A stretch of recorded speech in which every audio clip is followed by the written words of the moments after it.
Now that we've got some initial implementation of our tree class, we're going to move on to implementing the traverse in a breadth first and traverse in a depth first fashion throughout the tree. Now notice the directions here. They say that for both of these traversal methods, we should be accepting a function as an argument that gets called with each element in the tree. So let's take a look at a diagram that's going to clarify this second step right here and exactly what's supposed to happen. So given some tree on the left-hand side, if we call the traverse.bf function, we should be able to pass in a function, and that inner function right there will then be called with every node within the tree. So for example, if we ran this function right here on this tree, we would take every node and increment its data property by 10. So 20 would become 30, 0 would become 10, 40 would become 50, and so on. You get the idea. So make sure that when you start to work on these two traverse functions right here, make sure you accept a function that gets called with every node in the tree. Now the next thing I want to do is give you a quick reminder on the differences between a breadth first and a depth first traversal of our tree.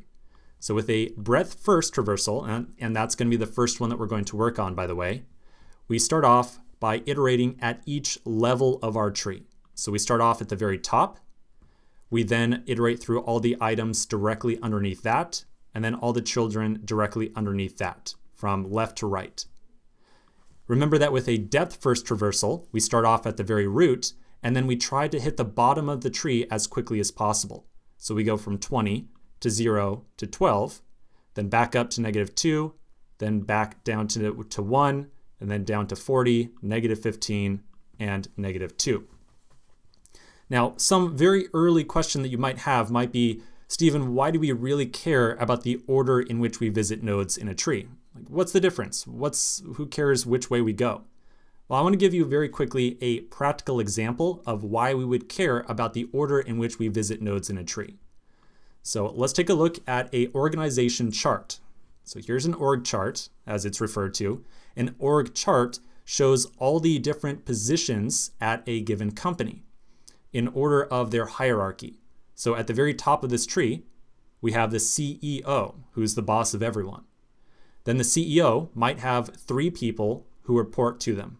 A CTO, who's the Chief Technical Officer, a Chief Marketing Officer, and a Chief Operating Officer. And then each of those people have other employees who report to them. So as you can see, it's essentially a hierarchy of all the different positions in a company.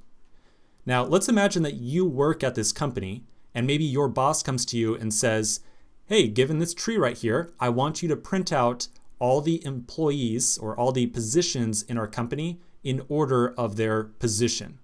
So you would be expected to print out a list of the CEO, and then the CTO, then the CMO, the COO, and then go down to the VP of Engineering, VP of Infrastructure, and so on. You get the idea. So that would be an example of a breadth first traversal of our tree. We want to start at the very top with the most important person and then go down through order of just slightly decreasing importance from there. Now, just so you know, this actually is a common interview question. You might be asked, hey, given a tree of positions, print out every position in order of importance or kind of hierarchy in the organization. There's also a very common variation on this problem, but essentially the same thing, would be given a hierarchy of military positions. So maybe at the very top is a general, and then underneath them are some colonels, and then some lieutenants or captains underneath there. And given that military ranking or that military hierarchy, print out the position of every person in relative order. So that's why we might care about a breadth first traversal through our tree. Okay, so last thing before I cut you loose, remember this is a problem that you're going to work on by yourself. I want to give you one possible way of solving this problem, or just kind of a general algorithm that you can use. So let's talk about how we might solve or put together the breadth traversal. So here's the algorithm. This is the general way of doing it. And of course, this is not the only way. It's definitely not the only way. It's just one possible way. I do find this to be the easiest to approach and the easiest to remember, however, so I do recommend you give this one a shot. So with the breadth first traversal through our tree, the general idea is that we create an empty array, and then we immediately take the root node from our tree and we stick that into the array at the very start. We then start iterating through this array, and we say while the array has some elements in it, and that's a keyword, by the way, to keep in mind, while there's still some element in our array, take out the very last element. So take it out, or excuse me, not the very last element, but the very first element. So take out the very first, which in this case is 20, retrieve all of this node's children, and stick all those children into the array. So in that case, we would say, look at all the children of 20, and that would be these 3 nodes right here. So we would take these 3 nodes, and we would stick them all into the array, like so. We then would call our function that is provided to the traverse method with this node. So remember that step right there is talking about this inner function that gets passed as an argument to the traverse method. So at some point in time, we do have to call that function. So that would be the time at which we call it. So we call that function with our node 20 right here, and then we essentially throw that node away because we've already processed it. Then we again say, look at our array, and if there are still elements inside of it, then go through another iteration. Pull out the first element, take any of its children, and stick it in to the end of the array. So we would then take all of 0's children, which are these right here, and we would stick them all to the end of the array.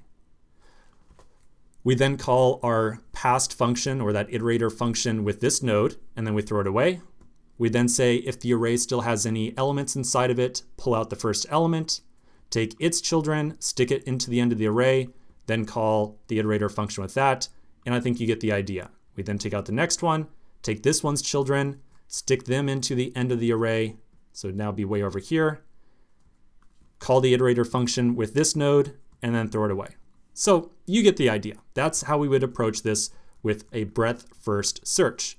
Now, as I was walking through that algorithm, you may have noticed that the order in which we end up processing these nodes starts at the very top and then goes to the next level. We would go through 0, 40, -15, and then we would go to the next level and go through there. And so that is a classic breadth first traversal through our tree. Okay, so that again is just one possible way of doing it. In general, this solution, if you condense it down to as few lines of code as possible, will be not that many lines of code. So if you feel like you have to write dozens and dozens of lines of code to iterate through a tree, well, maybe come back here and take a look at this possible solution by using an array again, because this is a solution that generally doesn't require that much code. Now, before I let you loose, one last thing I want to do just to kind of set you on the right path. Down inside of our tree class right here, I just want to set up the traverse breadth first function with you. So we should be setting up traverse breadth first, and this will be called with some function. And this function right here is what we want to call every node in the tree with.